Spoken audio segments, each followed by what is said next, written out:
Alright, so here's a little bit of a harder story to tell. Really rough time. So this is gonna be more story time than anything, but,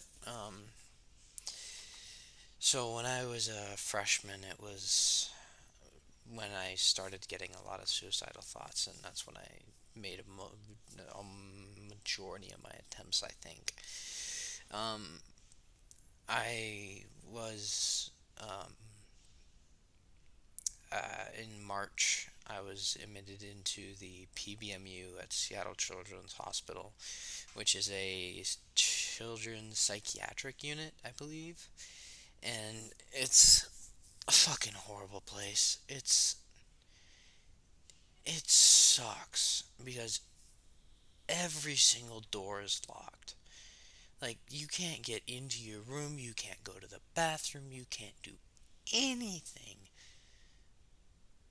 in that unit. I mean,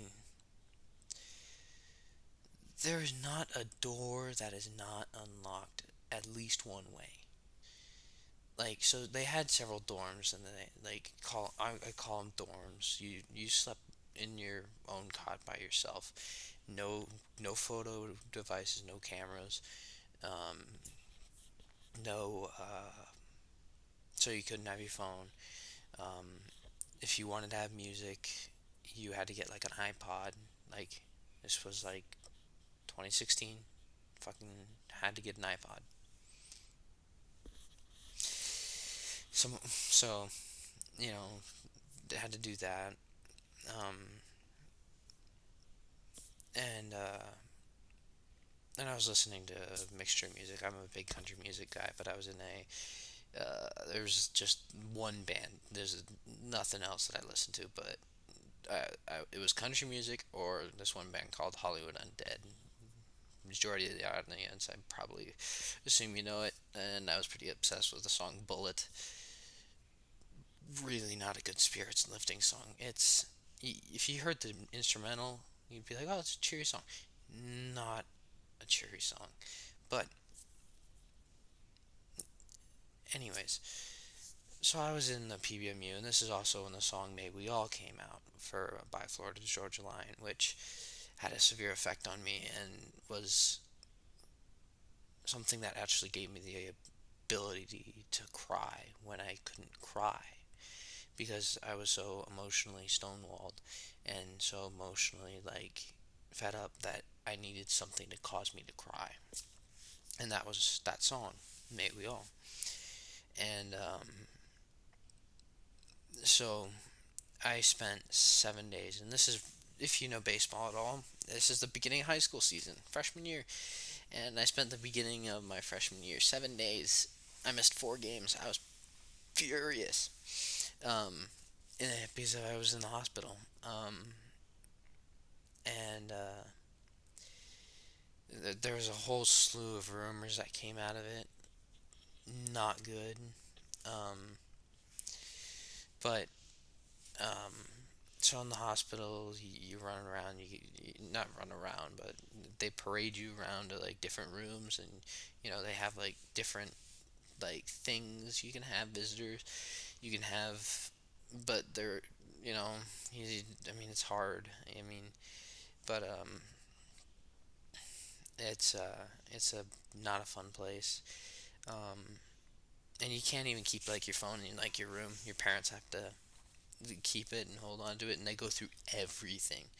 Like nothing metal. Like if I even went and tried to like if I got admitted today, which I wouldn't because I'm in a much better spot. Like they wouldn't let me take this in. They wouldn't like they wouldn't like no metal. Like they took my hat and checked the inside the hat for anything, and so it was impressive. But yeah, um, they checked everything, and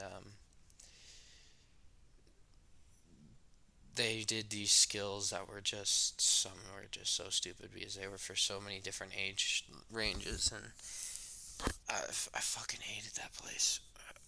it made me want to kill myself even more, which is shocking. Like, it was very stunning to come out of myself there hating myself more.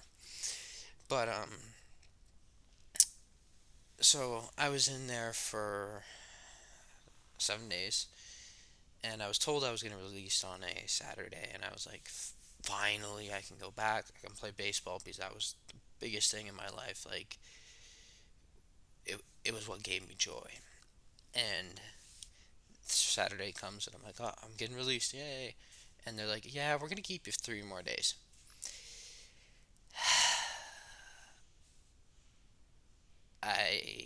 There was a table.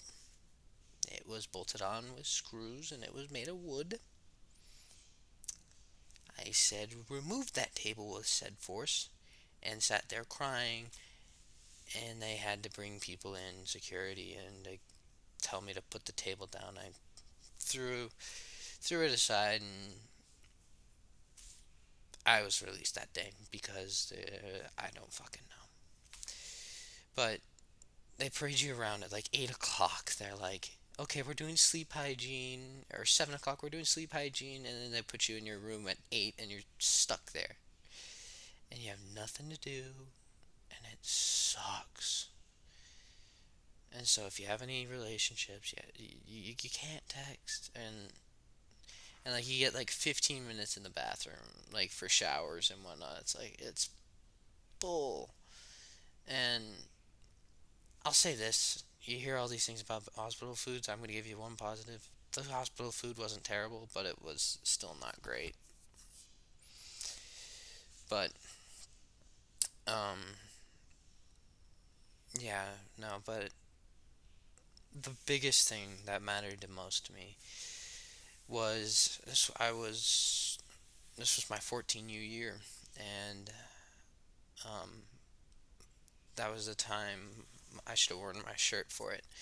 Um, the Seattle I played for the Northwest Bandits, and that year we won the Seattle Elite League in the summer, um, and that was a very special moment. But that entire team, every single player on that team, everyone, and thanks to all those guys, showed up in that hospital and